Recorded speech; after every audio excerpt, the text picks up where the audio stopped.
One of my friends' favorite things to do, my group of friends, our favorite thing to do is something we called the train.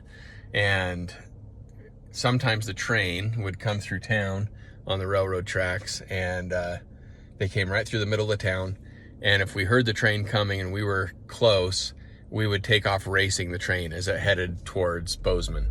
And one time, I was with my friend Brent, and I was just screaming, let's go, let's go, let's go.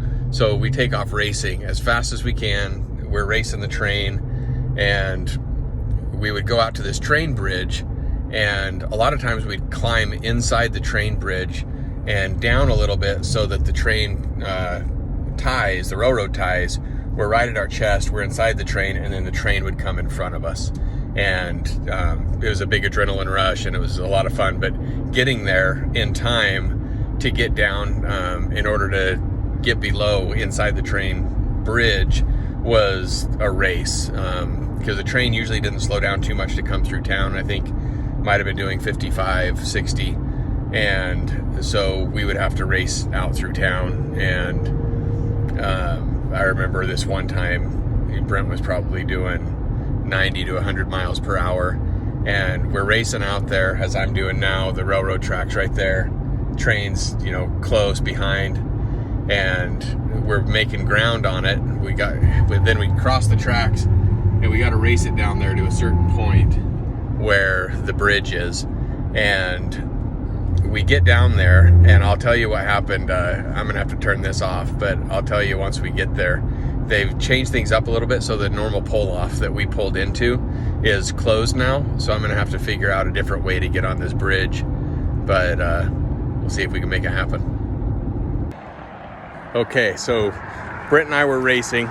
We were coming down this road behind me, and right here where they put this guardrail, sorry for the bad filming, this was a road that went right down here, right to the train bridge.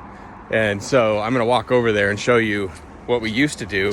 But we're racing at this point. He pulls off into this, and he's hauling, going as fast as he can go. And we made some ground on the train, so he was able to pull in. By the time he even gets the car turned off and in park, I have the door open, ready to jump out and start running, because I know that it's going to take a minute to get settled, and we didn't have very much time. So he pulls right up to here, and I run straight to the bridge, and I see the train coming, and I'm yelling, hurry, hurry, hurry. And Brent gets out. He takes off running. He's following behind me after he got the car parked. And the train, if we're looking down the track that way, the train is just, down there somewhere. So I'm running as fast as I can with the train coming behind me. And this is what I'm looking at as I go. And so I realize that I have the choice to either climb down, which is what we used to do. We used to climb down and stand on that little ledge right there. And then the train would come by, and we would just stand there and let the train come, and it would be a little bit of adrenaline rush. This time, I realize I don't have time to do that.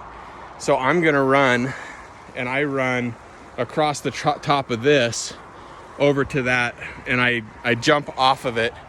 And when I jump, I grab onto the ledge and get myself onto the concrete pylon right there that's holding up the bridge. Brent is following behind me, and the train is like almost there to hit him. And so he jumps, and he tries to grab onto the bridge, but he can't. And so he falls backwards into the water. There was a lot more water and less rocks right here, but he falls into the water, and I'm dying laughing because it looked like it was slow motion. He's falling and reeling, trying to do anything he can to not hit the water, but knowing that his fate has been made. And so I'm standing on that pylon right there, laughing so hard, realizing that now I've got to go to the bathroom, and I don't have to pee, I have to poop. And so I pull my drawers down, and I'm pooping on top of this pylon.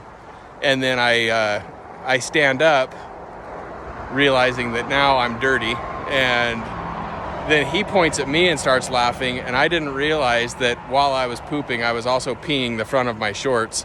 So now I've got a dark purple spot, or dark spot on my purple shorts. And I then realized, well, now I've got to jump in the water. So I ended up in the water too, to do it. But it was one of the funniest moments and hardest laughs I've had. But this bridge, we used to spend a lot of time out here.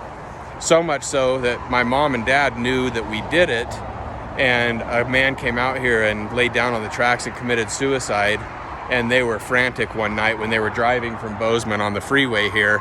They saw big lights at night and realized that there was an accident, and they came over to my friend's Jeff's house, and my mom was crying and worried and thought that maybe it was one of us that had been out here. And so then, of course, we came out to see what was going on, and that was pretty sad to realize that somebody took their life, and that was difficult, but a lot of good memories out here. We used to jump off the bridge into the river a lot and just mess around. It's doing stupid things that teenagers do, things that I hope my kids would never do. But back then, and even now a little bit, I always say if you get a good story out of it, the risk is usually worth it. So I don't know if that's a good advice or not, but I have a lot of stories to tell.